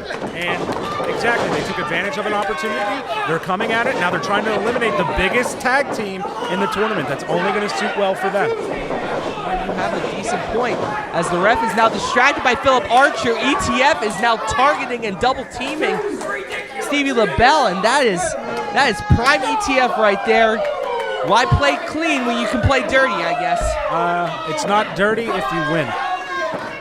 Tom Brady, the greatest quarterback of all time. Stop talking about Tom Brady. And Hooven now thrown into his own corner with a huge chop, and that had to hurt. A second one. I don't know how smart it is to do A the chops third one. in their own corner. Well, it seems to be effective because Hooven is feeling the pain. But a driving elbow to Stevie LeBell's face. The second one, and Hooven's now on the second rope, going through, targeting the leg, and that might have torn something. Very much like we saw earlier in another match, going for the knee, taking the bigger man down. Hooven with a leg DDT now, driving the leg and shocking the system, so to speak. Now stepping on the throat of Stevie LeBell. And Hossmen and Stevie LeBell are currently looking for some form of advantage, because ETF has it all in their corner. Driving the punches now, leading them on the ropes, looking for an Irish whip. Gets the Irish whip, ropes him through, but ducks the clothesline. Stevie LeBell now going through, but a spear! A spear by Hooven, and that might have split LeBell in two. He just hacksawed him in half. He can't be breathing well right now. No, he just took all his energy in one spot and now brings in the powerhouse of the group. Diamond Santana is the powerhouse of the group. And both these men, ETF, Diamond Santana, and Daniel Hooven, are really targeting LeBell right now. Throwing him into the ropes as the refs would duck through. Looks like they're going for a double DDT. Connects hard as Santana now has Stevie LeBell completely, and taking a shot to Archer to prevent the tag. And the ref is that veteran experience coming out right now. Once again, ETF taking every advantage humanly possible to wear down Stevie LeBell. The ref completely losing control of this match, and ETF definitely in the driver's seat. Throwing Stevie LeBell into the corner, second half, and it looks like the Professor's now tagging in. Think about this. When's the last time the Board of Education's been in this match? They are fresh for sure, and They're I think definitely Professor fresh, and they're using their smarts to take their opportunities. Well, Ryan died trying to put one over on Santana Diamonds, throwing. Santana is not dealing with it. The Professor, who might be the craziest person in professional wrestling, is tossed. And Santana, the powerhouse of ETF, just kicks Professor Ryan Dye in the face.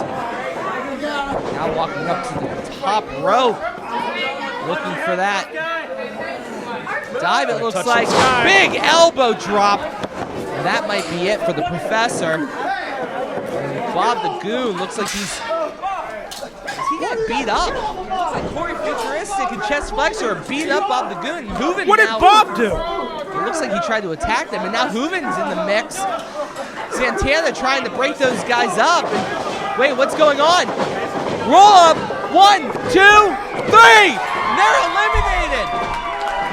Picking your spots. They are eliminated. Coming in and picking your spots. That is what the smartest men in the ring do. The ETF has been eliminated, and the team with some of the most historic power is out of the match. You know what? It doesn't even matter. They got the car running. They got the bubbly going, and they're going to make the night a championship celebration, even though that they were the first ones out. Well, Philip Archer with a clothesline to Professor Ryan Dye. I would not mention bubbly if you don't want to be sued. Now Archer now attacking Vice Principal Johnson, jacking up, but behind him, Corey Futuristic attacking Philip Archer as Chest Flexor and Corey Futuristic attack him, driving elbows in, standing up, double kick to STD, and that's how you shake an STD, ladies and gentlemen. Philip Archer and Stevie LeBell, the Hossmen, standing alone in the ring. They're clearing house. They are clearing house for sure, and they are. Meanwhile, the Board of Education and STD fighting each other. Big noggin knocker by Chest Flexor to both members of Board of Education. And what is LeBell up to? Rolling senton to the outside. He just took them all up. Looks like Corey here's some veteran savviness right here. Corey Futuristic. Archer doesn't see him. Looks like he's running. Wait. Oh! Big front rocker dropper is Corey Futuristic now running. Diving suicide dive. My God! And everyone's dead.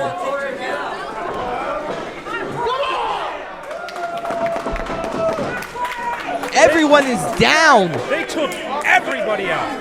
And these two PW fans, I don't think they know what they're seeing. This is impressive. As Philip Archer rolls into the ring, Ryan Dye, those are the two legal men, Stevie LeBell rather, and Professor Ryan Dye, both the legal men. LeBell to the second rope, punched in the gut by the vice principal. Now on the shoulders of Professor Ryan Dye, throwing punches to try to prevent him from completing the move. And Ryan Dye, it looks like he's fading fast. You see Archer? He's just hanging around, having fun. I'm going to stop you right there as Ryan Dye drops Stevie LeBell in an electric chair motion, then punches Chest Flexor, kick to the gut. Corey Futuristic kicking Vice Principal into the gut. Corey Futuristic's now in the ring, throwing an elbow. This is hard to call, ladies and gentlemen. It is just chaos. Absolute chaos. Look, he shot put him. Looks like the Hossmen are a little overheated there. They've been in the ring for a lot of this match. Chest Flexor and Vice Principal Johnson trading blows here. They are the legal men. Chest Flexor throwing clubbing blows to the back. Going for a kick and connects. Big leg drop follow-up. Going for the pin. This might be the elimination. 1, 2, no. The ref's got to count a little bit faster on that. I think that was a fine. I think that was fair, but nevertheless, Chest Flexor now throwing shots to Vice Principal Edgar Johnson. Trying to get some setup going, pulling at each other's arms, throwing them into the ropes. Big clothesline. The Professor and the Board of Education set up. Corey Futuristic running in, caught. And this might hurt. Big STO variant right there. Driving his face into the mat. I would not want detention from him. But I would not want to turn around either because Philip Archer was looking to set up. Kick's caught. Trying to swing. That's caught too.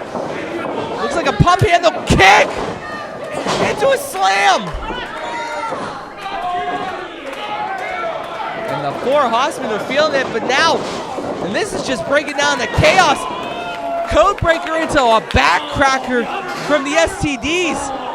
And it looks like they're going to Corey Futuristic over a pin, but the pin's broken up instantly. I don't understand why he would even... It's an elimination. Yeah, why no. would he break that up? Hold on, we're trying to read this right now as they're throwing punches right now. And forgive me, ladies and gentlemen, this is becoming a bit of a fight. It's a massacre. That's what it is. There's bodies everywhere. Bodies everywhere, cats and dogs living together, mass anarchy. As they're throwing right now, trying to pick up Futuristic. Is getting hit by the vice principal. Professor Ryan Dye and Chest Flexor meeting up now. Board of Education. The ref has to do something Board to of get Education semblance and of STD are just throwing. control. Stevie LeBell at the top rope. Wait a minute. Stevie LeBell is up at the top rope. But wait a minute. Wait a minute. Hooven's. What is he doing? He's on. They must have left something at the ring. ETF is out of this match. ETF is out of this match. And Bob the Goon now coming out. And the ref is kicked. The ref is out cold. And Chest Flexor now flying over. And this is breaking down, ladies and gentlemen. Oh, God. This is breaking down. Trying to read what's going on. Hooven and Chest Flexor are now. Chest Flexor just went over the front rail. And wait a minute. The rest of the Four Horsemen. Sexy Fireman, Jason Tyler. Country Hammer, Jameson. What is happening right now? This is going insane. Somebody break this up. Where's security at? Can we get security? I don't know. Can we get another John ref? Wooden's now here.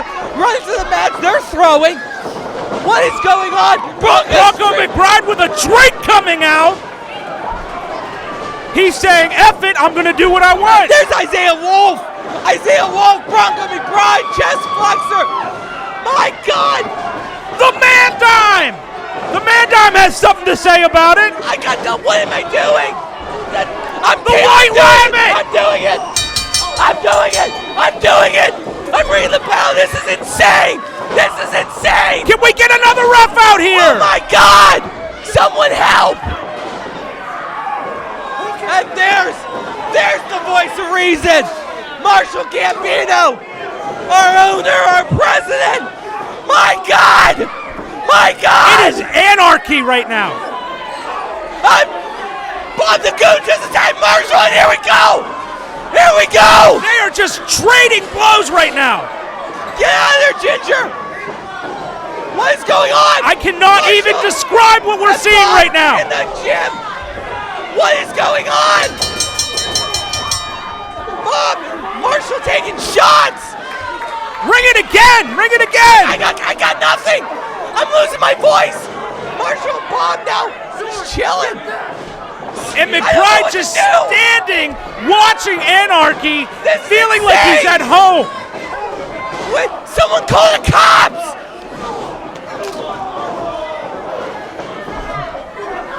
Oh, I didn't even see Nystrom in there.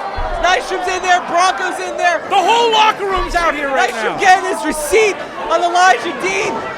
What is going on? What is happening? Zander. Zander's peeking out, just viewing the carnage. It looks like they're all the way over by the entrance over there. This is insane. A stunner in the middle of the ring. Hooven flying over to the right. Archer and LeBell fighting Hooven, chops left and right. Meanwhile, over there, dives up on Rodin's shoulders. Doomsday device! Doomsday device! This is a Leechburg massacre. Somebody's gonna. Oh! Zack Rayne hitting. What is going on? Somebody help the Man Dime. This is just not fair. Elijah Wolf. Big drop. Oh, and Jameson now aiming for Elijah Dean, and it looks like the Man Dime is being turned into two nickels. Thrown to the ropes. Pick up. 3. Good night. Marshall, can we get something? Marshall, come on! Choke slam. It looks like he's setting up. Big down. Jameson with a clothesline. Still holding that knee from earlier in this match. I don't think it matters. Oh, not him again. What are they calling for now? I don't know. I don't want to see what he's going to shake again. Oh, he's bouncing off the ropes. Big leg dropped it. That's man a dive. whole lot of man. My God. Marshall got him up. Man dive Elijah Dean. Razor's Edge. What does the man guy have against himself? He has to go against everybody out here. The man dive's being targeted, and it couldn't happen to a nicer guy. This is what happens when you're the best. This is what happens when you're the guy. People will try and cut you down. And standing tall after that debauchery, that debacle, the four Hossmen are the lone people in the ring. I'm disgusted right now with what is happening. That was insanity. Ladies and gentlemen, there's going to be some repercussions of what's happening to the man dime. Maybe, but at the end of the day, the four Hossmen stand tall. And ladies and gentlemen, thank you for joining us at 2PW Chase for the Gold next month.